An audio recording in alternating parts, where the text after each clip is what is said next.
noches con todos ustedes.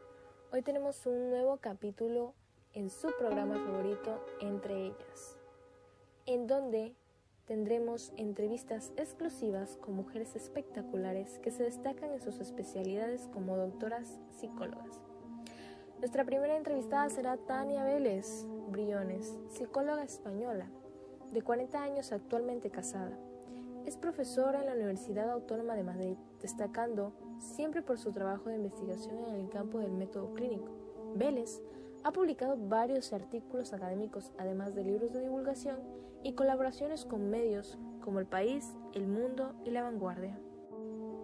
A continuación tendremos a Yesenia Vinces Mendoza, doctora en Psicología Clínica, argentina, de 34 años de edad. Se ha especializado a lo largo de su carrera en atender de manera online en Ecuador y también presencialmente en su país de origen, a niños, adolescentes, adultos, parejas y también familias. La intervención en su vocación es la aplicación conjunta de diversas terapias de eficacia probadas, entre las que se destacan la terapia cognitiva, conducta y la terapia humanística. Nuestra siguiente entrevistada será María José Vélez, licenciada en Psicología Clínica, Ecuador. Es licenciada en Psicología Clínica por la Universidad Católica Santiago de Guayaquil y posee un máster especializado en el área de la educación social, el cual le fue emitido por la Universidad Complutense de Madrid, situado en la Nación de España. Esta psicóloga es toda una experta en el tratamiento de algunas dificultades personales, como los trastornos de ansiedad, la depresión, la muy baja autoestima o los conflictos acaecidos dentro del seno familiar. Y por último, pero no menos importante, Emily Zambrano Armijos, doctora psicóloga clínica, Chile. Se especializa en temas sobre el psicoanálisis en el área forense, poniendo a prueba y así descifrando las conductas de los criminales. Sus estudios se basan en terapias donde pone en exposición sus acciones y emociones, analiza su infancia en el ámbito psicológico y cómo fue su crecimiento mentalmente. Define los trastornos por los que el individuo pasa con el tiempo. Trata a jóvenes y adultos, estudiando sus pensamientos y comportamientos. Todos sean bienvenidos en nuestro programa de hoy. Sigan con nosotros. Continuando con nuestro programa Entre Ellas, el día de hoy hablaremos sobre el tema de los principales corrientes con nuestras queridas invitadas, empezando con Yesenia. Gracias por la invitación. Al comentarles sobre las principales corrientes, estamos observando el cambio y la apreciación del mejoramiento en la psicología y reinventando a través de diferentes corrientes. Las principales en sí se van a nombrar a trayecto de esta participación. La psicología establece en sí cómo se realiza la investigación, los conceptos y los métodos utilizados en la investigación y los objetivos que se persiguen. Estas líneas psicológicas han jugado un papel fundamental en la comprensión de la mente humana. Yesenia, ahora las teorías y metodologías en estos campos han permitido a las personas comprenderse mejor y a sí misma desde una perspectiva tanto individual como colectiva. Sí, por supuesto. Ahora veamos qué son esos grandes movimientos psicológicos. Buenas noches, estimada Yesenia. ¿Nos puedes hablar de cuáles son sus características? Por supuesto, no hay problema. Comenzaremos con estructuralismo. Comenzamos con esta parte de la corriente que tiene lugar en 1890. Incluye a los miembros de la tradición de investigación psicológica, inaugurada por Wilhelm Wundt. Edward Titchener fue su principal representante. Bueno, se dice que él defendió la idea de que el objetivo de la psicología debía ser descubrir los elementos básicos de la conciencia. Sí, también el modo del cual se interactúa entre ellos para crear los procesos mentales. Sí, se trata de una perspectiva reduccionista. Sí, dice que pretendía investigar desde los elementos más básicos para entender los más complejos y mecanismos. Esto se basaba en la idea de que en un sistema tan complejo como el que compone nuestra mente puede ser reducido a partes aisladas como si fuese un motor, Yesenia. ¿Sí? ¿Su objetivo principal es describir la estructura de la mente? ¿Correcto? Sí, lo que es de gran relevancia para Kosakov. Una de las corrientes también que tiene llamar la atención es Gestalt, que no se debe confundir con la terapia Gestalt, porque son dos cosas distintas. Se inició en Alemania para estudiar procesos psicológicos relacionados con la percepción y con el modo en el que llega a soluciones ante problemas nuevos. Estimadas colegas, para los investigadores, esta corriente era que de tanto al ver una imagen como al tener una idea. Sí, claro, somos capaces de crear una imagen global acerca del entorno, sus potencialidades, ¿verdad? En vez de limitarnos a acumular información pieza por pieza acerca de lo que nos rodea y luego hacer que estos elementos encajen.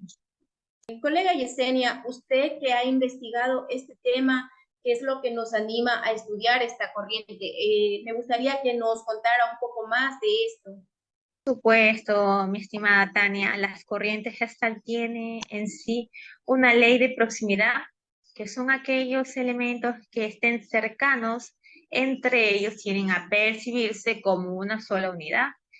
E incluso también la ley de la buena forma, que en este principio sostiene que todos los elementos que forman parte de un mismo campo perceptivo se perciben como una unidad también, considerando que la ley de igualdad o semejanza serían aquellos estímulos similares en composición al color, tamaño, forma, que tienen que ser percibidos como miembros de un mismo grupo. Y por lo que la ley de cierre, también los elementos incompletos pueden reconocer si se disponen de figuras suficientes, sin olvidar que la ley de figura de fondo se debe percibir ante una figura que un fondo en sí. En esta corriente, el objetivo de estudio es la conciencia, ya que estudia la percepción e inteligencia. Sí, claro. Se dice que su método se basa en la introspección y observación. Excelente, Emily. Las cuales tienen sus principales autores: Kafka, Whitener y Kohler. En constancia de que existen autores de la Gestalt, de la corriente que le estoy hablando, tiene gran relevancia como Wolfgang Kohler, quien estudió cómo los chimpancés llevaba a conclusiones acerca de posibles maneras de modificar el entorno para obtener comida. Incluso Max Wegener, el fenómeno Pi, que movimiento aparente fue su hallazgo más revolucionario, consiste en percibir movimientos a partir de una asociación de diferentes imágenes fraccionadas. Por ejemplo, ocurre cuando percibimos sucesión de fotografías del cine como si fueran en movimiento real. Entonces, es algo impresionante cómo las imágenes cobran vida en forma de un video. Kurt Kohlfeld, sus aportaciones fueron elementales a varios ámbitos. Estudió la memoria, el aprendizaje, la percepción y además aplicó las ideas de Hessler a campos como la psicología en la infancia. Buenas noches, estimadas colegas. El tema que yo deseo interactuar hoy es principios del estructuralismo. El estructuralismo presenta una serie de principios básicos. Una de ellas es que hay dos factores que determinan todo el elemento físico, los cuales son la cualidad y la intensidad. El conocimiento siempre ha de ser empírico. La mente y la conciencia eran el campo de estudio de la psicología. La introspección era un método válido. La mente y el cuerpo eran sistemas paralelos. María José, ¿y quiénes son los autores del estructuralismo? Los autores del estructuralismo son Wilhelm Wundt y Edward Titchener. El funcionalismo nació en la primera década del siglo XX. En vez de centrarse en estudiar los procesos de la mente, tenía como objetivo entender los procesos mentales. María José, la idea del funcionalismo era conocer de cómo funcionamos realmente. Pero creo que sí es la idea de Tania para así poder utilizar estos conocimientos en problemas cotidianos y específicos en el funcionalismo, ¿cierto? Sí, estimada colega, e incluso déjame indicarle las características del funcionalismo.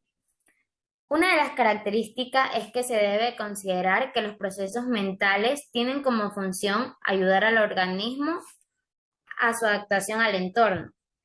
Teniendo gran interés en el porqué de los procesos mentales, pretenden conocer cómo la voluntad de los organismos actúa de manera diferente en un mismo entorno a medida que las necesidades del sujeto cambian. Además, los autores del funcionalismo son los siguientes: William James, James Angel, John Dewey y Harvey Carr. Bueno, compañeras, yo les quiero hablar un poco sobre el tema del psicoanálisis.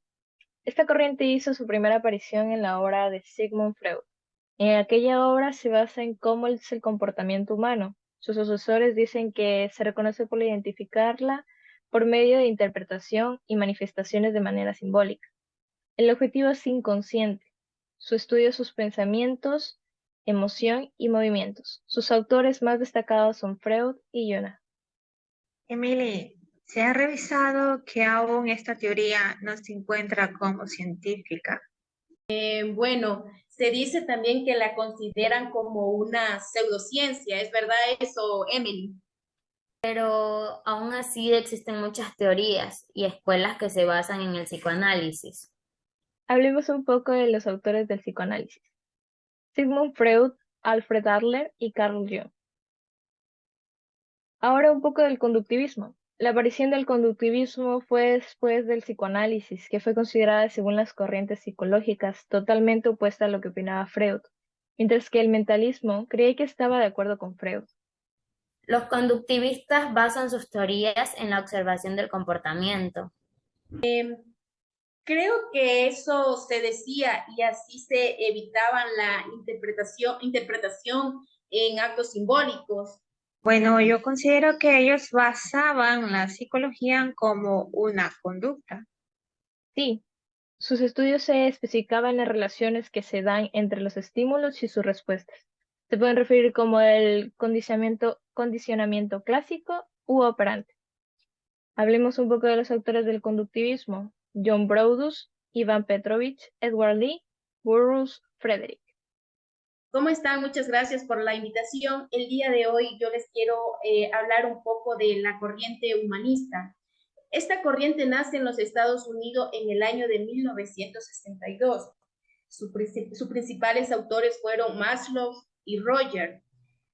Su objeto de estudio fue en que el ser humano, es decir, se basa en contemplar a la persona como objeto luminoso de estudio y asimismo desarrollar una nueva disciplina que investigue los fenómenos más positivos y sanos del ser humano, como el amor, la creatividad, la comunicación, la libertad, la capacidad de decidir, el cambio terapéutico. Estimada colega, también puede ser la autenticidad. Yo creo que también puede ser el arte de ser uno mismo. Correcto, mi estimada. Puede ser todo lo que estamos conversando, porque según las investigaciones es todo esto, ¿no? Estimada Tania, permítame aportar. También creo que es porque de allí depende el sentido del respeto y la responsabilidad desde ese núcleo del ser. Sí, claro, por supuesto, eso también está. Tenemos en los enfoques que nacieron del humanismo, los cuales son los siguientes. El enfoque centrado en la persona, la programación neurolingüística, el análisis transaccional, el enfoque experiencial de las emociones, la psicoterapia sistemática como logoterapia. Se dice que todos estos enfoques hablan de un modo particular y altamente efectivo para hacer psicoterapia. Y claro, esto está sustentado, su aproximación particular, con una teoría. Según la psicología humanista, podría entenderse también en torno a los fenómenos que fueron descubiertos y desarrollados por los distintos pensadores. Claro, se hizo un recorrido de las expresiones más significativas del humanismo en un orden de prioridad histórica, comenzando por el padre de la tercera fuerza, que fue como la denominó su propio autor, Abraham Maslow. Estimada colega Tania, tengo una pregunta. ¿Qué estudia el humanismo? Claro, María José. El humanismo estudia la motivación y la personalidad. La psicología humanista ha favorecido a la psicología a ampliarse en el rango de acción para intervenir en el ámbito educacional y sobre todo organizacional, en el diálogo social y en el diálogo internacional también, así como en todas las esferas de la experiencia humana. Hablemos de cuál era su método. Pues bien, su método era la psicoterapia. Se dice que la psicoterapia se ha hecho científica y con un concepto más amplio de fuentes alternativas, de conocimientos que se ha permitido integrarse y acercarse a disciplinas espirituales y trascendentales. Excelente, Tania, pero sin dejar fuera la subjetividad, ¿verdad? Sí, por supuesto, Yesenia. Y la condición de la persona como objeto de preocupación central de la psicología humanista también. Si el cuerpo es susceptible de reaccionar a la empatía para resignificar, entonces la salud mental y su reposición nos marca a un camino real y posible. Como la experiencia corporal de la situación vivida. Por supuesto, sí, muy bien, Emily, claro que sí. También hablaremos del cognitivismo. Se dice que sus mayores exponentes fueron Piaget, Vygotsky, Axubel y Brunner. También hablemos un poco de cuál era su objeto de estudio. Pues bien, estos eran estructuras y procesos mentales. El cognitivismo considera el conocimiento básicamente como representaciones simbólicas en la mente de los individuos. El enfoque cognitivo se interesa en cómo los individuos representan el mundo en que viven y cómo reciben de él la información. El cognitivismo estudia la memoria e inteligencia del ser humano.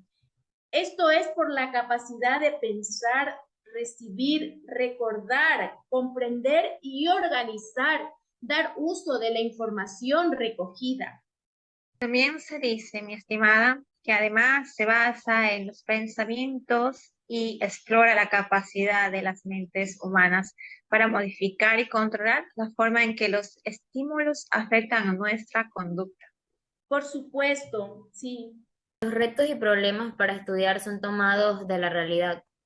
Claro, no son ficticios ni académicos, y a la búsqueda de la solución ofrece la motivación intrínseca que requiere.